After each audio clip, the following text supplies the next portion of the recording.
Marseille, Bouches-du-Rhône, il est 9h. À la caserne de Louvain, les pompiers s'entraînent quotidiennement. De nombreuses structures sportives sont à leur disposition. Allez, on s'accroche, on lâche rien, les gars. Allez, on passe bien la ligne. Allez, les bras dans l'axe du corps, les gars. Levez la tête, ça doit vous empêcher l'air de rentrer dans la trachée.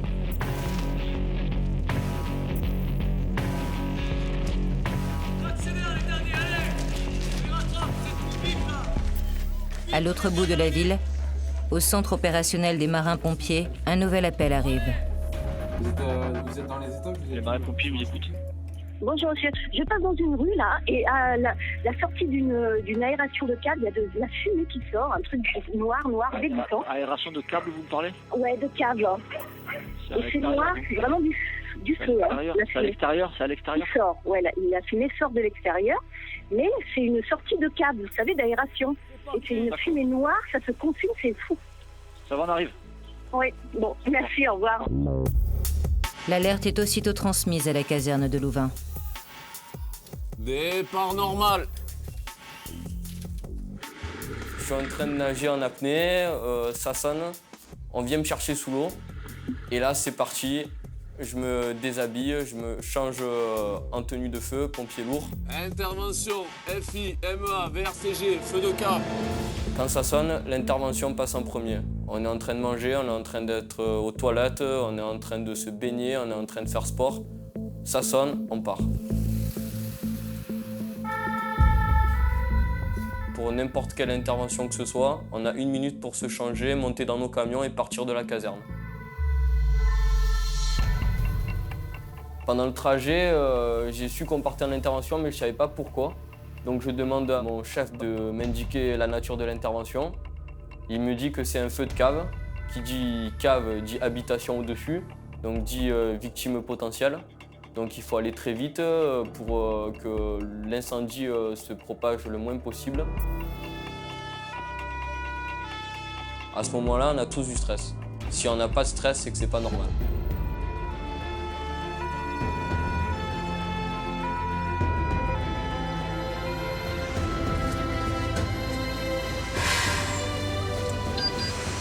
À leur arrivée, les pompiers découvrent une épaisse fumée qui se dégage du sous-sol de l'immeuble.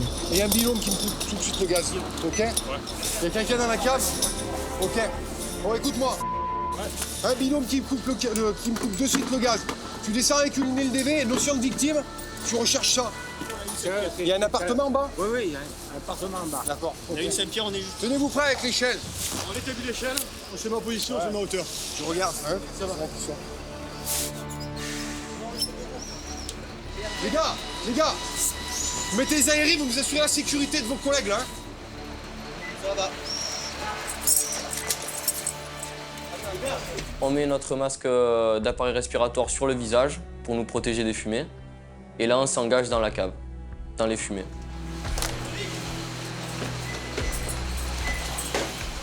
Quand on marche dans la fumée, on est vraiment le binôme indissociable. Donc on est vraiment que tous les deux coupés du monde extérieur. Et là, on n'a que nous sur qui compter. Donc c'est important de rester tous les deux collés et avoir de la communication tout le long de cette phase d'attaque. Une personne est bloquée dans l'immeuble.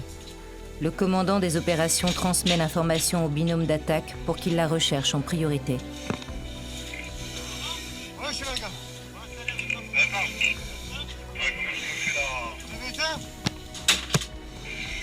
La priorité n'est pas l'incendie, mais la priorité d'éventuellement trouver les victimes. Terminé. Allez, les SAV! Oh, les SAV! La personne recherchée est enfin retrouvée et évacuée de son appartement. Les SAV, vous me prenez en charge. Comment ça va? Vous avez pris un peu de fumée? La première fumée, première étape. Allez, madame, installez-vous. Allez, ça va. Oh, super. On parlait un petit sac quand même au cas où. Alors que la victime est prise en charge dans l'ambulance, le binôme d'attaque procède à l'extinction du feu. Donc le feu est éteint, là on procède de reconnaissance à l'intérieur. Il faudrait juste nous retirer pour la fumée. C'était des machines à laver qui brûlaient. Après extinction, on ventile les appartements et on ressort. Vous sentez quoi que ce soit, madame? Des vertiges, des nausées? Faites remonter l'information. J'ai été dans mon lit et en fait j'attends ma voisine qui dit qu'elle a appelé les pompiers puisque sa machine dans la cave est en train de prendre feu. J'ouvre ma porte et je vois la fumée. Je me suis dit, est-ce que je vais pouvoir sortir de mon appartement? 155 réguliers bien frappés. Posez le bras, madame. Ça va. Et ensuite, j'entends un pompier qui tape aux portes. Donc je me dis, ouf, ça va être à moi.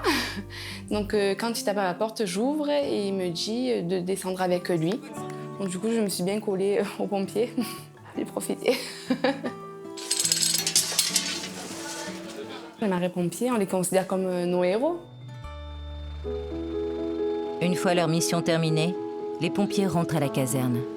Tout pompier, pour la plupart, on est tous rentrés pour le côté incendie. Le secours à victimes, ça nous plaît, ça fait partie en majorité de notre travail. Mais l'incendie, c'est la cerise sur le gâteau. C'est-à-dire que c'est l'intervention rare et on y est content d'y être quand ça arrive.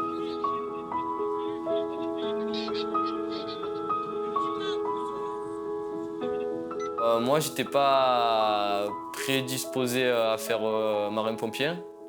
Au début, je voulais suivre la voie familiale, qui est celle de la police. Et après, à 14 ans, je rentrais sur l'autoroute avec mes parents. Et on a vu un incendie, un feu de forêt, se propager dans la colline aux alentours de Marseille. Et puis en rentrant chez moi, je me suis dit pourquoi pas pompier, et comme je suis marseillais, pourquoi pas marin-pompier de Marseille. Quand on les voit enfants et qu'aujourd'hui on est à leur place, on ressent beaucoup de satisfaction et beaucoup de fierté parce que pour moi c'est un but que je me suis fixé, qui s'est concrétisé et mon rêve d'enfant est devenu réalité. À Paris, chaque minute un équipage est appelé en intervention. 12h30, un nouvel événement vient de se produire. Une petite fille a fait une chute dans un parc du 20e arrondissement. L'équipage de Loïc est envoyé en urgence sur les lieux. Je m'appelle Loïc, j'ai 31 ans et je suis sergent centre de secours de Ménilmontant depuis 1 an. Je suis sonné pour un enfant de 3 ans qui serait tombé d'un toboggan et qui serait coupé la langue. Venez madame, venez voir. C'est votre enfant? Mais vous le connaissez? Je venais juste de sortir de chez moi. Il est tout seul l'enfant là? Il est tout seul? Non, elle est tout seule avec les autres enfants et d'autres mamans, mais la maman elle était à la maison. Ouais. Je vois un attroupement, alors je me suis dit, je vais D'accord. voir ce que c'est. Et il est où là? Après ils m'ont dit que elle a coupé sa langue. D'accord. Voilà. Mais la maman elle est pas là? Apparemment elle est à la maison, elle est avec ses grandes sœurs. Et personne n'a appelé sa maman encore? Si, ils sont partis l'appeler. D'accord. C'est par là-bas là? Oui, sur la droite. D'accord.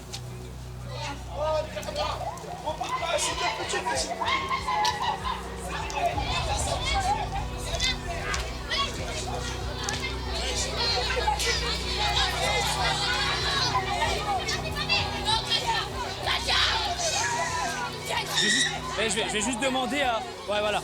Je vais juste demander à un adulte de pousser les gens, s'il vous plaît. S'il vous plaît, merci. Bonjour ma grande. Bonjour. Ça va? Attendez, je vais... Comment tu t'appelles? Comment? Alors, n'aie pas peur. Quand je me présente sur intervention, moi je suis en présence d'une foule énorme. Et ce qui m'inquiète le plus, c'est le bruit. Il hurle de tous les côtés, donc moi j'entends rien du tout.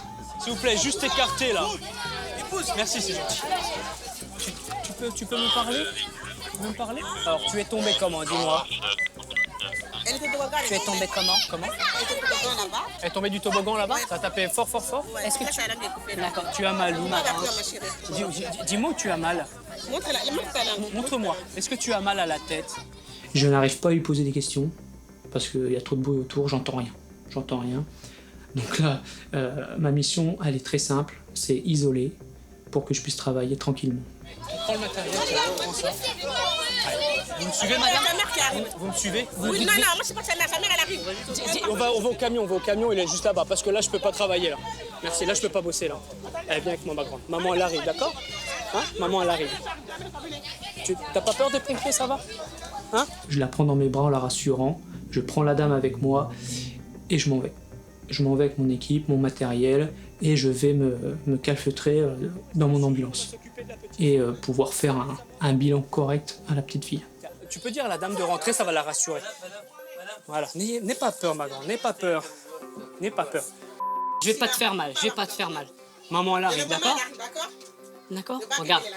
Vous la connaissez bien, vous? Oui, oui. Ah bah voilà, elle reste ici avec toi. D'accord? En attendant maman. Ok?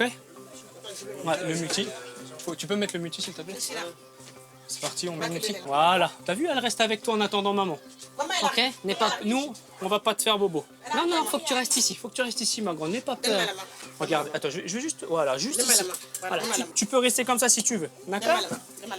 Dans le camion, je commence à faire face à une petite fille qui s'inquiète, qui stresse un petit peu parce que sa maman ne vient pas, alors que je lui dis t'inquiète pas, ta maman elle arrive, on va pas te faire bobo, enfin voilà, je lui parle avec ces mots, les mots qu'elle puisse comprendre. Montre-moi tes belles dents. Montre-moi tes belles dents. Voilà. Encore, vas-y. Je veux voir celle du haut, ok, j'ai vu celle du bas, viens voir celle du haut. Je peux regarder? Je peux regarder celle du haut? Je te fais pas mal, promis, hein, promis juré. Eh ben, elles sont impeccables, il n'y a rien de cassé, d'accord? Tu as un petit bobo à la langue. Ok, on va regarder ça. Hein. Mais c'est trop Ok. petit, hein. Quel âge elle a? Elle a 3 ans. Tu as 3 ans? Ouais. Et tu joues au toboggan? C'est bien le toboggan? Ouais, c'est trop cool, hein. C'est ça qui t'a fait bobo, Ouais. là. T'es tombé dans le sable? Ouais. Bah ouais. C'est pas grave, hein. C'est pas grave, d'accord? Hein? Allez, sèche-toi une peau. Ouais, Ça mais va, ça, tu vois, ça va te serrer un petit peu. Donne ton doigt. Et ça fait pas mal, promis, d'accord? Je vais pas te faire bobo. Donne ça. Il va mettre ça. Voilà, regarde comme Tu ça. vas faire photo? Regarde. Des photos? Oui. Je sors mes talons de papa et en lui disant montre-moi le bobo, tire-moi la langue, en lui parlant comme un papa, vous allez faire des grimaces, fais comme moi. Et là justement, elle m'ouvre la bouche, elle me montre sa langue, elle me tire la langue. J'arrive à voir toutes ses dents. Et à ce moment-là, j'ai la maman qui arrive quand même. Elle est là, sa maman? Voilà, regarde, maman, elle est là. Voilà. Regarde, maman, elle est là. Hop, attends, il faut que je la rassure. N'aie pas peur, maman, elle est là. Voilà. Vous pouvez, madame, venez s'il vous plaît, venez, voilà, rassurez-la parce que là, je vais pas pouvoir travailler. Merci. Voilà, c'est bon, maman. Non, non, gardez-la comme ça, c'est très bien.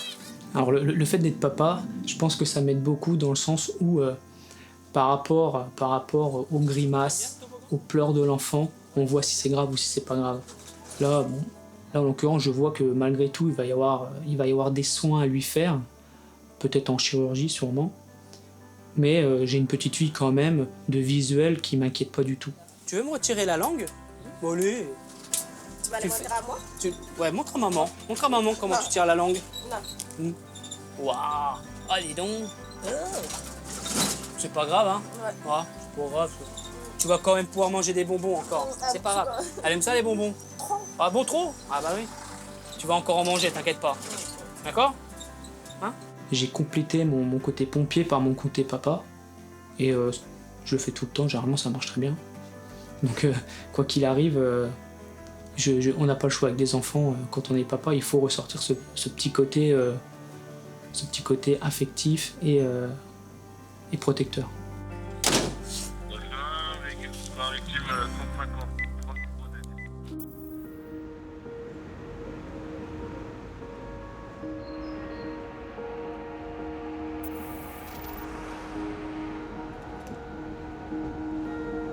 Pendant ce temps, à Lille aussi, les appels au secours de la population ne cessent d'arriver.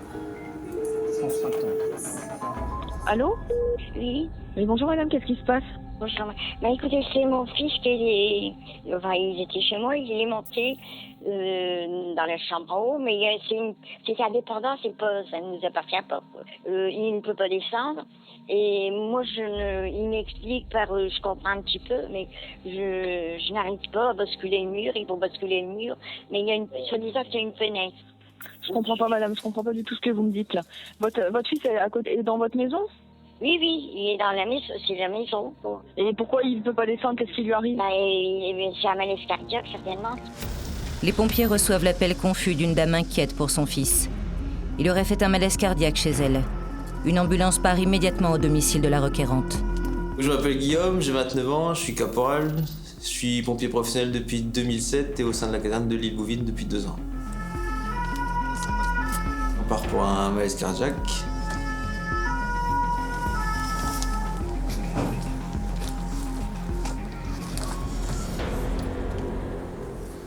Bonjour madame. Bonjour madame, c'est vous qui nous avez appelé? Vous savez, c'est compliqué. Bon, ici. Ouais. Il y a une porte, soi-disant. Moi, je n'y suis jamais allée. Hein, il y a 10 ans qu'on habite ici. Ouais. Il y a une porte et il y a une chambre en haut. Dès leur arrivée, les pompiers remarquent que la dame âgée a un comportement bizarre. Ils m'expliquent un petit peu par leur phone. Il y avait une dame qui s'occupe de ses papiers, de ses affaires. Quoi. Ils détectent rapidement que la vieille dame est désorientée. Qui me dit d'appuyer sur le mur, mais c'est vrai qu'il l'a peut-être déjà fait, que je m'en souviens plus. Alors ils sont enfermés. Qui? Et il y a une fenêtre qui donne sur la rue. Excuse-moi, j'ai pas compris. En fait, nous, on part pour malaise cardiaque. C'est vous Oui, qui... ben, il dit. Alors lui, il est couché, lui, il a un malaise. Ça se passe où? Ça se passe où? Là derrière, pas chez vous. Oui. C'est pas chez vous? Si, c'est chez moi. Si, c'est mon fils. Et comment on fait pour... il est où votre fils? Ben, il est en haut. Et on accède comment? C'est une maison de Pour les plein sortir, pied. je sais pas. C'est pas mon enfant. À notre arrivée, une dame nous ouvre la porte, une dame âgée, en nous indiquant que son fils est à l'étage, qu'il fait un malaise cardiaque, qu'il est vraiment pas bien et qu'il va mourir d'après elle. Ah, mais il n'y a pas d'étage. Je vais l'ouvrir. Il n'y a pas d'étage ici.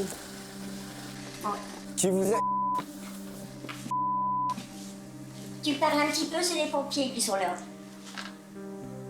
Ils ont des phones, ils parlent, mais moi je comprends pas non plus. Qui vous a dit qu'il y avait une porte? Il y a une porte qui donne dans la maison. Qui vous a dit ça? Mais c'est eux qui m'ont dit ça. Le garage, c'est à vous à côté. C'est votre fils? Oui, c'est à moi. On peut aller voir? Oui, il faut que je le sauve. Devant les propos incohérents de la vieille dame, les pompiers tentent de comprendre la situation. Oui, alors je ne sais pas la porte où elle donne. Le problème, c'est qu'il n'y a pas de chambre à l'étage, madame. Donc on fait une petite reconnaissance dans la maison, on se rend compte qu'il n'y a pas d'étage. Donc déjà on commence à trouver un petit peu bizarre. Vous avez bien des numéros de téléphone? Oui. Bon, on va aller voir les numéros de votre fils. Allez, on y va. Vous savez quel jour on est, madame, aujourd'hui? Aujourd'hui? Oui. Je sais plus. Vous ne savez plus? On est lundi, mardi. Lundi, oui. Petit à petit, ça déroule et tu te rends compte que c'est peut-être pas vraiment ce pourquoi on est parti. Et c'est là que tu comprends que en fait c'est une dame qui fait de la démence et pas un malaise cardiaque du fils. Il faut quand même le sortir de là. Alors je lui dis, essayer de ramper, je sais pas comment c'est fait, je suis jamais montée moi dans ce truc. C'est quelqu'un qui a acheté ça, quoi, oui. Je me permets d'appeler votre fils, madame, d'accord? Oui, monsieur, allez-y, monsieur. Sinon, vous allez bien, madame? Comment? Ça va, vous? Je suis un petit peu énervée. 6, 42... Un petit peu beaucoup, même. Tout va bien? Non, tout va bien, sinon. Bon. Comme ça, répondeur. Il répond pas. Non, il répond pas. La dernière fois que vous avez parlé avec votre fils, c'était hier. Ici, ici, je l'ai fait, il parlait. Il vous parlait, ouais. Mais par contre... Descendre, il s'appelle descendre. Et c'est trouver la porte. C'est ça.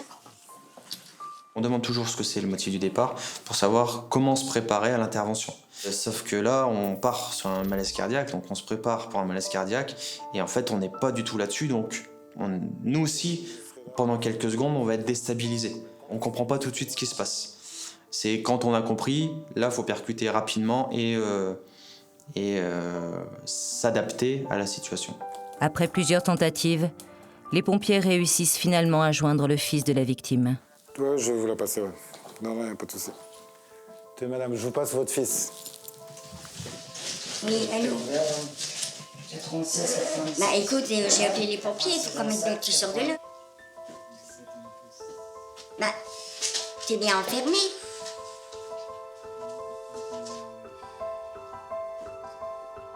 Elle savait plus en fait ce qui était réel ou ce qui l'était pas. Donc là, on pouvait pas, évidemment pas la laisser seule chez elle dans cet état. On sait pas ce qui peut se passer. Donc à ce moment-là, on préfère prendre 20 minutes pour la transporter aux urgences en attendant son fils plutôt que rester 1 heure en attendant que son fils arrive. Moi, je vais aller au pied quand maintenant. Ouais. Il faut que je me lave, parce que je suis entre les dents.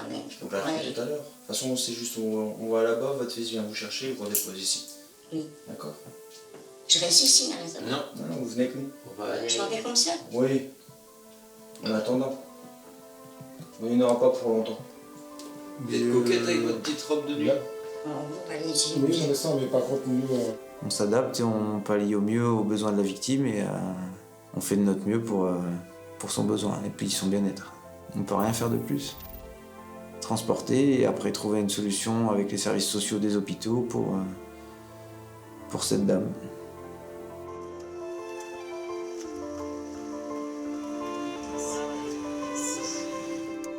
La vieille dame est conduite à l'hôpital où son fils la rejoindra quelques minutes plus tard.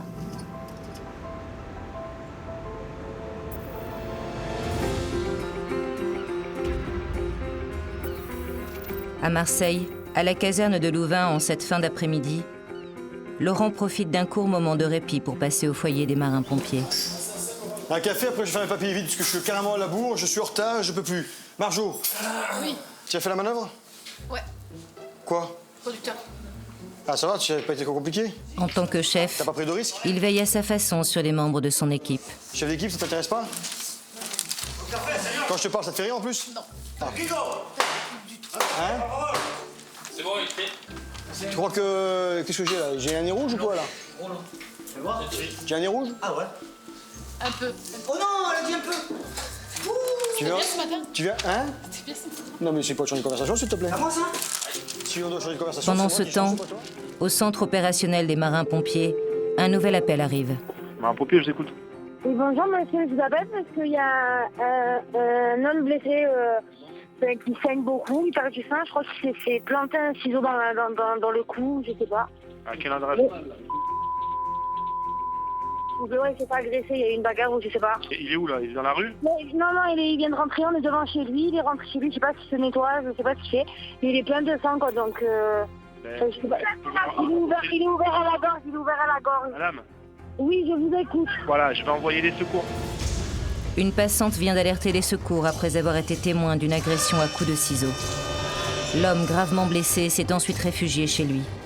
L'ambulance de réanimation de la caserne de Louvain part immédiatement au domicile de la victime.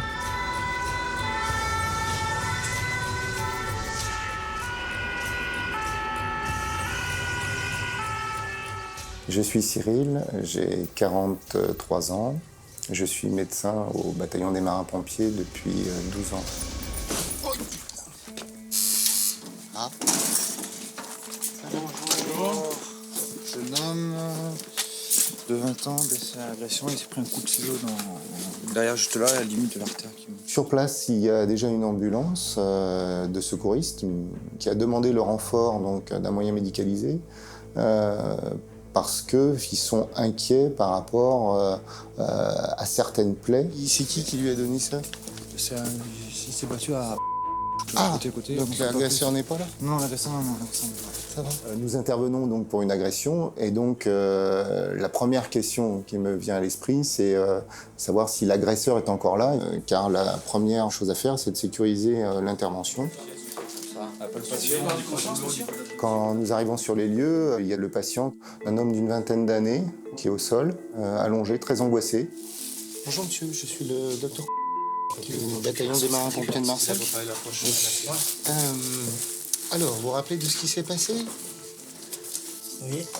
Alors racontez-moi un petit peu ce qui s'est passé pour que je puisse comprendre un peu le mécanisme des lésions et puis pouvoir vous aider, d'accord? Hein? Je me suis attrapé avec quelqu'un, je sais pas qui c'est, je me suis attrapé avec lui. Oui. Il a sorti les ciseaux. Oui. Du coup, moi j'ai paniqué, j'ai commencé à lui mettre des coups. Oui. Au bout d'un moment, je suis parti. Ouais. Et après, quand je me suis retourné, il m'a pris un coup de ciseau et je suis parti. Là, ce qui est important, c'est de savoir vraiment ce qui s'est passé. Est-ce qu'il a été agressé de face? Est-ce qu'il a été agressé de dos? On essaye que les patients aient confiance en nous, car c'est le plus important. C'est là où on va pouvoir un peu communiquer avec eux et comprendre ce qui s'est passé. Savoir s'ils ont pris de la drogue, s'ils ont bu. Il n'y a pas de conséquences judiciaires lorsqu'on nous parle, mais il y a une conséquence sur le traitement, et c'est essentiel. Bon, je regarde. Hein. Ah, Vous aurez du chirurgie fixe, les gars, s'il vous plaît. Vous sentez là, vous avez mal là? Non, ça va?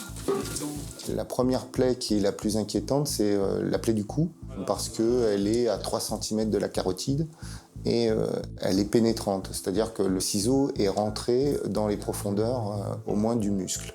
Ah, il a été piqué dans le dos aussi, hein? Dans le dos aussi? T'as piqué dans le dos? Ok, ça va. Respirez tranquillement. Je vais écouter un peu les poumons. D'accord? Respirez par la bouche un peu. Par la bouche. Très bien. Encore? Alors maintenant, je vais voir ce qui est moins grave. Faites voir au niveau de la bouche, là. Allez, ouvrez-moi le bec, là, que je vois un peu. Les transfixiantes un peu, c'est pas grave. Ok. J'ai pas compris. Et vous vous rappelez combien de coups m'a donné? Ça va. Bon, eh ben, plus de peur que de mal. Ça va. Pour l'instant, il n'y a pas de signe de gravité. Il n'y a pas de détresse vitale évidente. Il n'y a pas de signe, si vous voulez, que ça aurait perforé la trachée ou les poumons, puisque l'auscultation est libre et symétrique, avec une SAT tout à fait correcte. Donc, ok, on va l'amener sur l'hôpital de secteur, ça va être l'optimum. On s'implique pour essayer d'avoir une relation humaine, qu'elle soit de courte durée, puisque là, les interventions sont de courte durée, mais ce sont justement des sentiments très forts, avec une émotion intense que l'on partage avec le patient, ainsi que la famille, puisque j'ai dû rassurer aussi le papa, et j'ai dû parler au papa pour qu'il ait lui aussi confiance dans notre intervention. Là, vous avez un peu défourmi, c'est parce qu'on vous a mis sur l'épaule droite. Mais là, on va vous mettre sur le brancard à plat dos, ça ira mieux. D'accord? Monsieur, je vous explique ce qu'on va faire. On va vous mettre sur dos, on va vous mettre un collet cervical, après on va vous mettre sur une planche, d'accord? Pour vous immobiliser tout, le tout. Ok?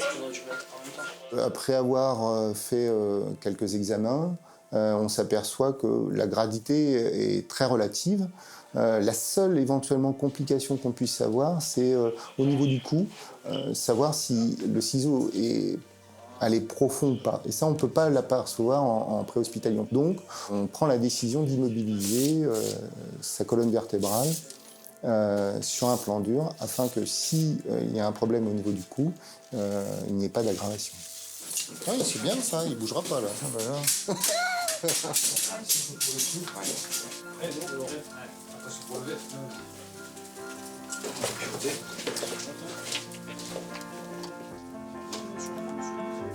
Alors que le jeune homme est emmené dans l'ambulance pour être conduit à l'hôpital, la police arrive sur les lieux pour commencer son enquête. Montez, bien sûr, montez. Monsieur, bonjour. Vous connaissez l'opération, enfin, du tout? Qu'est-ce qui s'est passé en gros? Je suis attrapé avec quelqu'un par pied, c'est parti un coup, j'ai pris je suis parti de dos et il avait bien cassé. On est tenu au secret médical. C'est autre chose que le secret professionnel. Donc, tout ce que l'on voit, on ne doit pas le dénoncer. Les termes sont très exacts dans le serment d'Hippocrate. Et il faut vraiment toujours être en accord avec ce serment, puisque c'est ce qui nous fait avancer dans notre profession. Et c'est ce qui fait que les patients ont confiance en nous et doivent avoir confiance en nous. Allez, au revoir, monsieur, bon courage. Allez, vous en.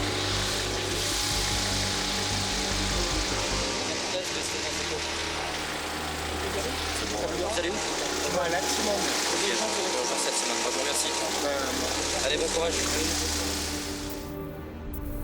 Au même moment, porte de Champéret, au centre d'alerte des pompiers de Paris, les appels affluent sans cesse. Urgence pompier, bonjour. Qu'est-ce qui vous arrive exactement, monsieur? Un homme appelle pour sa compagne qui s'est enfermée dans son appartement et a besoin de secours. Les secours sont en route et vous pouvez les accueillir dès qu'ils arrivent, d'accord? H40K. H40. Et GHIJ-K ici. Je m'appelle Olivier, j'ai 29 ans, je suis caporal-chef à la caserne de Ménilmontant depuis plus d'1 an. J'ai été sonné pour relever une petite mamie qui est bloquée dans ses toilettes derrière la porte.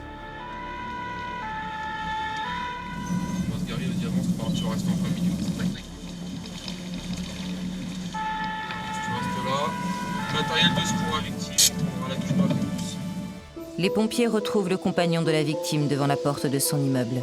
Il ne peut plus rentrer chez lui parce qu'elle s'est enfermée à l'intérieur de son appartement. C'est chez vous, monsieur? Oui, c'est bon, merci. Si, parce qu'on ne peut pas casser la porte, elle est blindée, mais ma fenêtre est ouverte, c'est au premier étage. Et la porte, elle est fermée, là? Oui, elle est à l'intérieur. Et là, il y a l'ami de la dame en question qui nous reçoit. Et quand j'arrive, il me donne la bonne nouvelle de me dire que la porte est fermée, au premier étage. C'est la porte à gauche, là? Non, premier, en bas de la deuxième. D'accord, très bien. Madame c'est pour la dame d'à côté, oui. Je crois qu'elle a dit je suis aux toilettes. Attends, ouais, ok. C'est quelqu'un qu'il faut pousser celle-là? Non, c'est Attends. Vous n'avez pas de clé? La clé, c'est rouillé, il faut qu'on voit un autre à l'intérieur, ça ouvre pas. D'accord. Il y a des balcons ou pas? Non, je suis parti à rentrer. Doucement. Vous savez, laissez ouverte la fenêtre. Vous pouvez passer par ma fenêtre de ma chambre. C'est où? Parce que là, ça marche pas avec la radio, donc... C'est juste là. Là, vous... Même moi, je peux Là, tous les deux, vous restez là. Attendez. D'accord. Tous les deux, vous restez là avec le matériel de secours à victime. Toi, Julie, tu es avec moi. Ouais. Ça marche. Eux, ils avaient un escabeau, là. On sait jamais ce qui se passe derrière une porte fermée, donc faut y accéder au plus vite pour pouvoir l'aider, cette dame-là. Donc du coup, je redescends au rez-de-chaussée avec l'ami de la victime pour qu'il me montre la fenêtre pour que je puisse voir si j'accède ou pas avec mon escabeau. Celle-là. C'est celle-là, là? Ouais. C'est ouvert, je laisse ça toujours ouvert. Je vais grimper à la gouttière. Je vois que je peux y accéder en faisant un peu l'escalade. Donc le risque, moi, sur l'intervention, je la prends. Moi et moi seul, parce que c'est moi le responsable. C'est sûr que ma coéquipière, je l'aurais pas fait monter comme ça au balcon. J'ai pris l'initiative. S'il arrive quelque chose, c'est pour moi. Tu te tiens là? Tout l'hôtel, le mec est là. C'est grimper, ça va être chaud.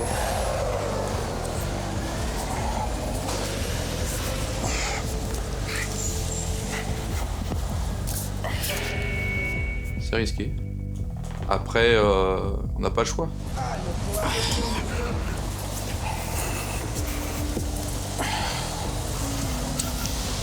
Je remonte? Ouais, vas-y, remonte. Je rentre dans l'appartement. Paire de gants. Moi, je me dirige vers la dame. Qu'est-ce qui se passe? Attendez 2 secondes. Qu'est-ce qui se passe, madame, là? Je vais aux toilettes, ça suffit. Ouais. J'arrive pas à me débloquer toute seule. C'est habituel, ça, ou pas? Non. D'accord. Ah, attendez. On va relever la dame, là. Bonjour madame. Bonjour, attendez, je vais vous aider aussi. C'est bon? Bon bah voilà. On l'a juste aidé à se relever parce qu'après, elle a marché toute seule jusqu'à son lit et elle s'est rallongée immédiatement. Comment vous vous sentez, là? Bien. Vous êtes fatigué en ce moment? C'est dû à quoi? Je sais pas. Vous avez mangé à midi? Oui. Vous avez mangé quoi? Jambon, yaourt et fromage. Ah, ça va, vous avez bien mangé? Oui. Ok, j'appelle mon docteur et puis on voit ce qu'on fait. Femme, 57 ans, qui est assise dans ses toilettes et qui n'arrive pas à se relever. Donc j'ai demandé si elle avait des douleurs quelque part, elle m'a dit non. Et c'est déjà arrivé, elle a été à l'hôpital pour ça et puis ils lui ont dit qu'il n'y avait rien. Donc là, elle est allongée dans son lit, elle ne souhaite pas aller à l'hôpital. Il y a son amie qui est là, elle n'est pas toute seule. Après avoir appelé le médecin référent, Olivier est autorisé à laisser la dame chez elle. Bon, madame, on va vous laisser là. Ok? Vous vous reposez. Attention à vous. D'accord? Faites attention à vous, d'accord? Et hydratez-vous correctement. J'aime bien rassurer les gens et après j'aime bien leur dire ce que je pense aussi. J'aime bien apporter ce petit plus, soit un peu de réconfort, soit des paroles, tout simplement. D'accord? Reposez-vous bien, d'accord? Des paroles, on pense que c'est rien, mais on dit les paroles s'envolent, mais les écrits restent. Et finalement, ne serait-ce qu'une bonne parole permet de, des fois, réconforter une personne. Et un petit sourire, ça n'a pas de prix. Au revoir. Au revoir, monsieur. De même.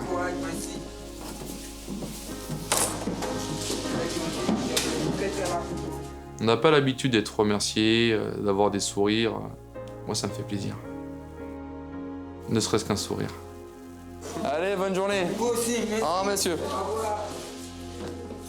Après avoir pris soin de la victime et rassuré son compagnon, Olivier et son équipage rentrent à la caserne.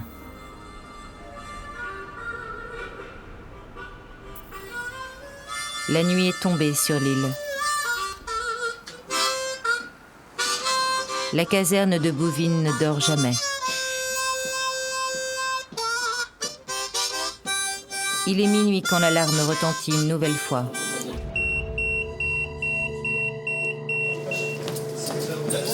Sur la feuille de départ, on part pour agression dans un bar tabac.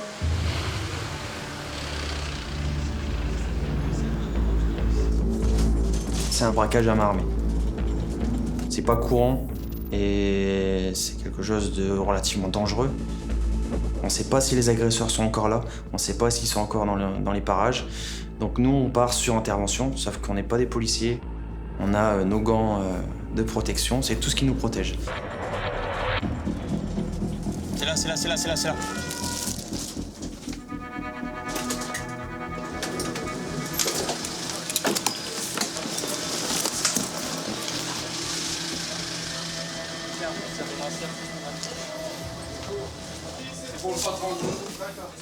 Bonjour. Je fais un petit peu sur ma gueule, dans le pif, je dévale les escaliers un petit peu. J'ai pas trop mal au dos, ça va encore. J'ai vu des étoiles à un moment, mais bon, c'est pas dans l'ambulance. Il y a eu du lacrymo. Comme une basket. Il y a eu du lacrymo. Ah ouais, du lacrymo aussi dans la gueule. Les pompiers trouvent le commerçant agressé dans un état inquiétant. Ils l'emmènent dans l'ambulance pour lui prodiguer les premiers soins et comprendre ce qui s'est passé. C'est un braquage, quoi.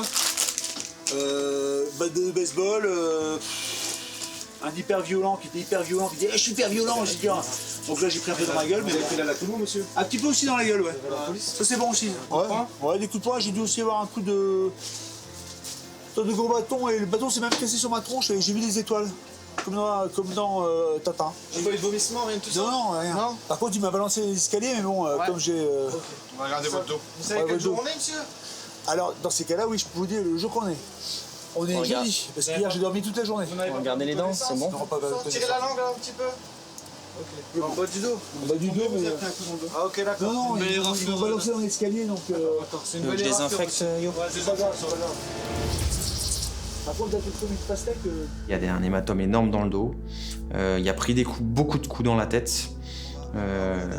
Donc on n'est pas médecin, on n'a pas fait de radio, on ne sait pas ce qui se passe à l'intérieur. Il faut l'emmener à l'hôpital. Sur la dent, j'avais un mec hyper violent, il disait à son copain, vas-y, il faut lui une balle dans la tronche, vas-y. Non, moi j'ai dit, je suis pas un obstacle. Je me suis dit, allez, machin, vous voulez les clés, machin. J'ai dit, allez-y, j'ai facilité des trucs, mais ça ne m'a quand même pas empêché de me frapper sur la gueule. Mais par contre, il y avait un mec hyper violent là-dedans. En cas de braquage, la police est immédiatement dépêchée sur les lieux. L'homme interrogé par les policiers est toujours sous le choc de l'agression qu'il vient de subir. Et le mec, c'est un fou furieux. Il disait, moi je suis un fou, je suis un fighter, machin. Et les mecs, ils étaient obligés de le calmer, vraiment de le calmer. C'est lui qui m'a mis sur la gueule. Un tout fou, hein. Une personne en état de choc, en règle générale, va nous répéter énormément de fois la même chose. On a déjà fait des inters comme ça où j'ai vu une dame se faire renverser par une voiture et elle m'a demandé si elle était dans un film. Elle avait l'impression d'être dans un film et en 20 minutes, elle a dû me le demander 40 fois. Et lui, c'est pareil. Il va me répéter une bonne vingtaine de fois la même chose. C'est qu'il y en avait un dans le tas qui était très énervé. Il y avait un mec devant, Après, donc, un mec hyper violent. vous avez demandé comment dire de monter à l'étage alors? Ouais, bien sûr. Il vous a fait tomber des escaliers, il a fallu s'en partir. Ah oui, il m'a carrément balancé les escaliers. Il n'a pas cherché à comprendre. Calmez-vous, respirez calmement. Je sais que vous, c'est pas évident de souffler par le nez, mais respirez calmement. Formidable. J'ai vraiment vu des étoiles. Comme quoi, dans les bandes dessinées, il faut pas des conneries. J'ai jamais eu autant de facilité à prendre une tension, tellement que ses pulsations étaient rapides. Donc on voit qu'il y a un rythme cardiaque très élevé, et dans son état, c'est pas bon. Dans son état, il peut faire un malaise, tomber inconscient, etc. Et il faut pas. Vous êtes allongé, vous restez allongé. Donc alors, faire le code de l'alarme,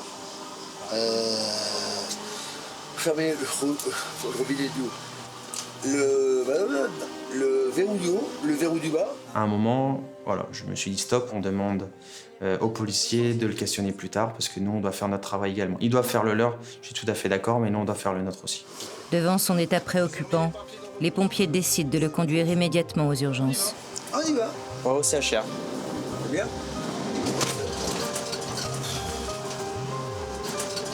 Par contre, mec, bonne pêche quand même. C'est bon, ça dégonfle déjà. J'aurais dû faire de la log sur les tangentes. Parce qu'il a quand même cassé sa batte de baseball sur ma tronche quand même. Hein. C'est un gros bâton. Hein. Ouais. Hein. Respirez calmement. Je peux pas. Essayez de vous... Voilà. Non, mais calmez-vous. Cette intervention, elle va me marquer parce qu'à mon avis, je vais pas en faire des centaines, mais comme ça. Quand on fait des chutes, quand on fait des malaises, des choses comme ça, on en fait à longueur de journée. Donc, il y a des fois des personnes qui nous croisent dans la rue, qui viennent nous serrer la main et nous dire merci. On ne sait plus pourquoi, parce qu'on voit tellement de visages passer qu'on ne sait plus. Ça, par contre, quand je passerai devant ce café, j'y penserai à chaque fois. Même dans 10 ans, je vais me dire encore, tiens, c'est là que j'ai fait cette intervention. Tu vas te faire agresser, monsieur? Un petit peu, quand même, ouais. Voilà ma armée. L'homme est pris en charge par une équipe médicale. Les pompiers regagnent la caserne. Au même moment, un nouvel événement se produit dans un autre quartier de l'île. Pardon, je vous écoute.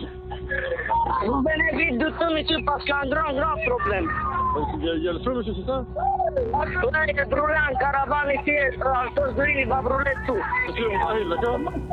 Comment? On arrive. Merci beaucoup. Un homme a appelé le 18 car un feu s'est déclaré dans un camp de caravane. Le fourgon incendie est immédiatement envoyé sur les lieux. Je m'appelle Frédéric, j'ai 24 ans. Je suis pompier professionnel depuis un peu plus d'1 an et au sein de la caserne de l'île Bouvines depuis 2 mois. Donc on part pour feu de caravane. Il y a environ 3 heures quand on est déclenché. Donc on a l'habitude d'être réveillé comme ça en pleine nuit et puis de devoir se mettre tout de suite dedans, d'être dans l'action. Faites gaffe à la propagation, surtout à côté du bâtiment. Allez, c'est parti. Quand les pompiers arrivent, le feu progresse dangereusement. C'est une caravane qui est en train de brûler. Le but est de contenir le feu afin d'éviter qu'il se propage à la façade qui est à proximité. On établit une lance et on sait qu'on va devoir assurer. Et voilà, on s'est entraîné des heures pour ça et puis voilà, c'est le moment, c'est là qu'il faut gérer la chose, quoi.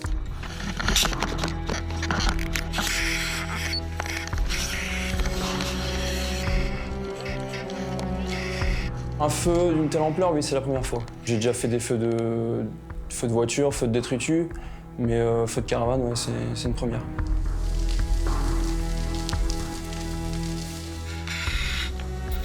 Pendant que Frédéric attaque les flammes, le commandant en chef des opérations essaie de savoir si des gens manquent à l'appel.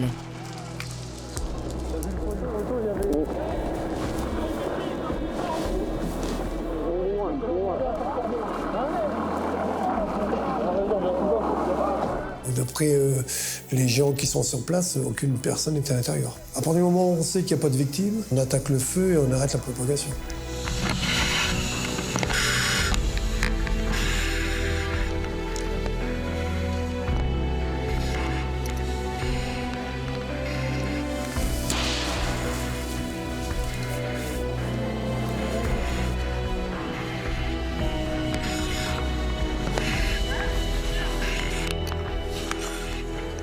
Ouais, je suis concentré sur ce que je dois faire.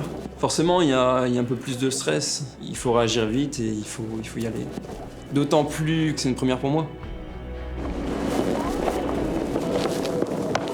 Après une vingtaine de minutes, les pompiers réussissent à éteindre le feu. Grâce à leur intervention rapide, il n'y a heureusement pas eu de victimes. Mais une caravane a quand même été entièrement détruite par les flammes. Il est important aussi de parler avec les gens, hein, les sinistrés. Ils n'ont plus rien. Ils n'ont déjà rien. Ils vivent dans une misère.